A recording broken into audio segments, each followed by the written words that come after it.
দালালদের দৌরাত্ম্য প্রতিরোধে মূলত অভিযানটি পরিচালিত হয়।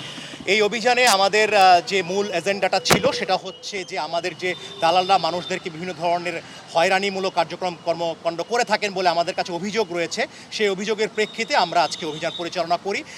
সেই প্রেক্ষিতে আমরা প্রায় 14 জনকে আমরা এখানে আটক করা হয় এবং তাদের মধ্য থেকে দোষ স্বীকারোক্তির ভিত্তিতে আমরা 6 জনকে 5 দিন করে বিনাশ্রম কারাদণ্ডে দণ্ডিত করি এবং বাকি 3 জনকে আমরা অব্যাহতি প্রদান করা হয়। অন্যদের বিষয়ে আমাদের কার্যক্রম চলমান রয়েছে, তাদের যাচাই বাছাই প্রক্রিয়া চলমান রয়েছে। এর পরবর্তীতে তাদের যদি শাস্তির আওতায় আনা হয় আপনাদেরকে বিস্তারিত জানানো হবে। আর এখানে আমাদের পাসপোর্ট অফিসে যারা ঊর্ধ্বতন কর্মকর্তাগণ উপস্থিত রয়েছেন তারাও আমাদের সার্বিক সহযোগিতা করেছেন। তারা ওনাদের যে লোকেশন বা তাদের ট্রেসিংয়েও তাদের আমাদের সর্বাত্মক সহযোগিতা ছিল। তো আমরা এ ধরনের অভিযান আমাদের নিয়মিত অব্যাহত রয়েছে। র্যাব 2 প্রায়শই এই ধরনের অভিযান করে থাকে, আপনারা জানেন। তো এই ধরনের অভিযান আমাদের চলমান থাকবে এবং আমরা আশা করি যে আমরা যে দালালদের যে দৌরাত্ম্য সেটা প্রতিরোধে সক্ষম হব। ধন্যবাদ আপনাদের।